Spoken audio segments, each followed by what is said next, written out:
Hiver 2076. Le monde tel que nous l'avons toujours connu n'est plus.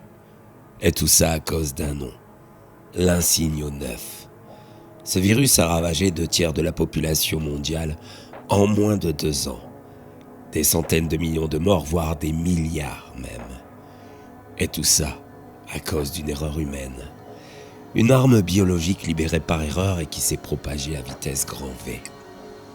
Bien sûr, très vite, les autorités de ce monde ont réagi, en se mettant à l'abri dans des cités bunkers pour riches ou personnalités influentes de ce monde, laissant ainsi mourir le reste de la population, qui survivait tant bien que mal aux dangers extérieurs. Le virus, bien sûr, mais aussi les survivants, redevenus à l'état sauvage. Un monde de civilisés parti en perdition totale. Pratiquement plus aucune âme humaine. Obligés de vivre cloîtrés, chez eux, se protégeant comme ils le peuvent. Les survivants viennent parfois espérer même d'attraper l'Insigno 9 pour en finir vite, très vite. Car oui, l'Insigno 9 tue vite en s'attaquant aux muscles, aux os, paralysant les malades dans une souffrance sans nom, jusqu'à ce que cette dernière finisse par les tuer. Ouais, l'humanité aura fini par provoquer sa propre perte, et de manière plus qu'efficace. Mais ça, c'est pour le petit peuple, pas pour les élites, qui ont trouvé une solution. Après s'être mis à l'abri dans des cités bunkers sous terre, ils ont organisé leur départ pour Redemption 2, la station spatiale en orbite, qui vient juste d'être terminée ce mois de septembre 2076. Depuis, des voyages en navette affrètent les grands de ce monde dans ce qui est la plus grande station spatiale de tous les temps. Une véritable ville flottante, avec tout ce qu'il faut. Appartements de luxe, boutiques, restaurants. C'est simple.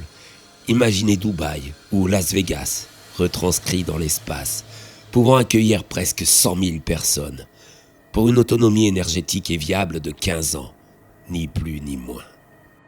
Laissant ainsi 5 ans de plus pour retourner sur Terre, en se basant sur les prévisions du professeur Kingsley. Cet éminent épidémiologue pense que dans 10 ans, l'Insigno 9 disparaîtra de la surface de la Terre, faute de n'avoir plus personne à contaminer. Ainsi, nos riches seront mis à l'abri de l'extermination totale de l'humanité. Puis ils enverront les nettoyeurs, ces ouvriers entassés dans Redemption 1, une station spatiale bas de gamme, où 40 000 personnes survivront avant d'aller accomplir leur triste besogne. Aller sur Terre, rendre certains coins vivables et débarrasser celle-ci de toute trace de vie antérieure. Ainsi, les élites pourront à nouveau recréer le monde à leur image. Triste vision, n'est-ce pas? Quelle injustice. Si je sais tout ceci, c'est que je suis l'un des maîtres ouvriers de la station Redemption 2. Pendant 5 longues années, j'ai bossé sur l'énergie de celle-ci, contribuant à ma façon au bien-être de tous ces riches célébrités. 5 ans de sacrifice où je n'ai pratiquement pas vu mon fils grandir, ou ma femme que j'aime, où je n'ai même pas vu Insigno 9 ravager toutes celles et ceux que j'aimais. Fort heureusement, avec mon influence, j'ai pu exiger que ma famille soit mise à l'abri, dans un de leurs bunkers, ce qu'ils ont fait d'ailleurs. Vous n'imaginez pas ma joie lorsque je les ai retrouvés. Ils m'avaient tant manqué, mais ce sacrifice valait la peine. Au bout de 5 ans, je suis donc retourné sur Terre pour passer les fêtes de Noël avec eux, à l'abri. Puis, début 2077, nous allons partir pour Redemption 2. Car c'était mon exigence pour toutes ces années de sacrifice, qu'en échange, je puisse mettre ma famille à l'abri. Monsieur Dumond, l'intendant supérieur de Redemption 2, a accepté volontiers. De toute façon, avait-il le choix? Peu de gens ont mes connaissances en énergie thermonucléaire, donc, quoi qu'il en soit, il est temps à présent d'aller fêter mon dernier Noël sur Terre, avant une paire d'années. Allô, monsieur Dumond? Bonsoir, monsieur Cornwell. Votre retour sur Terre a-t-il été agréable? Oh, parfait, oui. Je vous remercie. Et vos retrouvailles avec votre famille? Merveilleuse. Jeffrey a tellement grandi. Mais vous, monsieur Dumond, votre arrivée sur Redemption 2, vos premiers mois là-bas. Que dire? Monsieur Cornwell, c'est incroyable. Un Las Vegas en apesanteur. Un rêve éveillé. Cette station est formidable. Vous avez effectué un travail titanesque. Merci. Même si les équipes, mes équipes, y ont grandement contribué. Je suis tellement désolé qu'on ne peut pas y mettre ces hommes à l'abri. Ils le méritaient tout autant que moi. Nous en avons déjà discuté maintes et maintes fois, Monsieur Cornwell. Rédemption 2 est avant tout réservé à l'élite. Pour rebâtir notre civilisation, il nous faut la crème des crèmes. Les meilleurs. Oui, je comprends, même si... Vous êtes un idéaliste, mon cher ami. Un idéaliste naïf. Et ce, malgré vos grandes compétences en énergie. Je ne sais pas si je dois y voir un compliment ou une moquerie. C'est bien ça votre problème. Vous n'arrivez pas à discerner le vrai du faux. Ce qui est, vous le conviendrez, assez gênant pour un scientifique.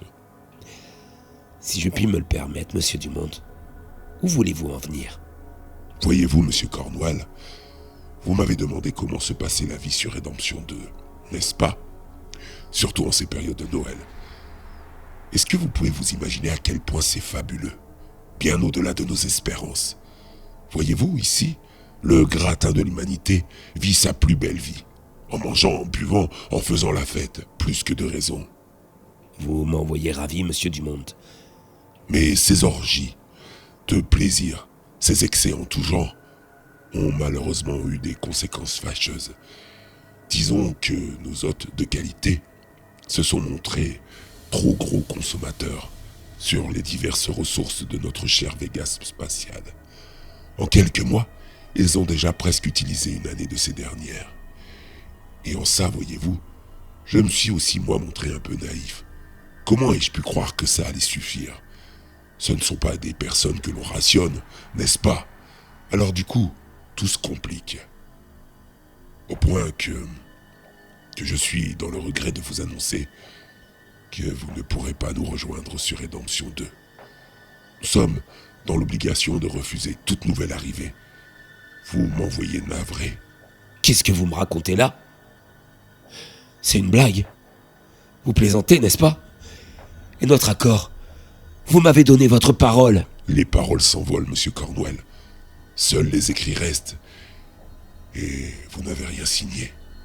Mais vous aurez besoin d'un technicien spécialisé en thermonucléaire. Et ma compagne est une excellente biologiste. Elle travaille d'ailleurs en ce moment sur l'insignio 9. Nous vous serons utiles, vous savez. Encore un excès de naïveté de votre part, cher monsieur Cornwell. Sachez que nul n'est indispensable, mon cher. À part, bien sûr, nous, les élites. Bien. Je suis désolé, je dois vous laisser à présent, Non, mais vous ne pouvez pas faire ça. Vous allez nous condamner. C'est horrible ce que vous faites. Eh bien, dites-vous que, d'une certaine manière, vous aurez participé à la renaissance de l'humanité. Allez, je file. Je dois présider le gala des fêtes. Joyeux Noël, monsieur Cornwell. Non, attendez, non. Merde. Putain, merde, il a raccroché. C'est pas vrai. Non. Ils ont pas le droit. Ils ont pas le droit. Je vais la rappeler. Allez, réponds, espèce de salopard. Allez, réponds. Allô, monsieur Dumont? Monsieur Cornwell, allons. Ne rendez pas les choses plus difficiles qu'elles ne le sont. Ayez un peu de tenue. Écoutez-moi bien jusqu'au bout, monsieur Dumont. Vous aviez raison sur un point. J'ai été naïf de croire que vous alliez nous permettre à ma famille et moi-même de vivre sur Rédemption 2. C'est vrai.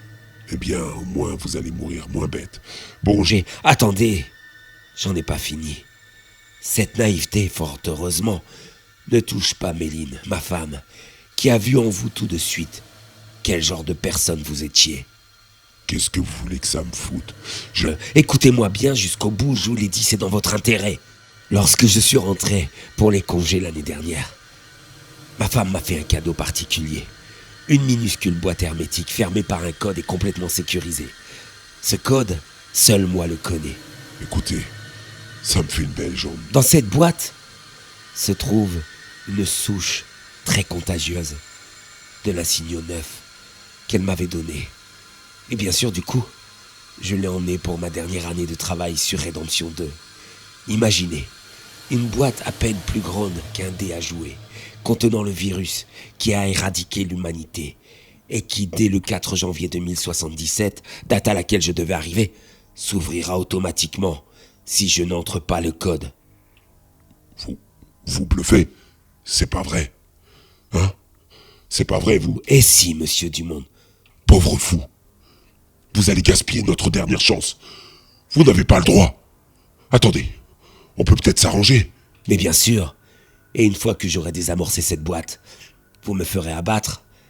Je crois que vous concernant, j'ai été effectivement assez naïf. Pas 2 fois de suite, monsieur Dumond. Non. Attendez. Vous ne pouvez pas faire ça. Mais j'en ai pas fini, attendez, monsieur Dumond. Vous savez le plus drôle, c'est que Méline avait anticipé tout. Elle m'avait même prévu une petite commande à distance, que j'ai actionnée à l'instant même où vous avez raccroché en me souhaitant un joyeux Noël. Vous risquez, vous et votre élite, de passer de terribles fêtes. Allez, je file. Moi aussi j'ai affaire. Passer un maximum de temps auprès des gens que j'aime. Joyeux Noël, monsieur Dumond. Joyeux Noël.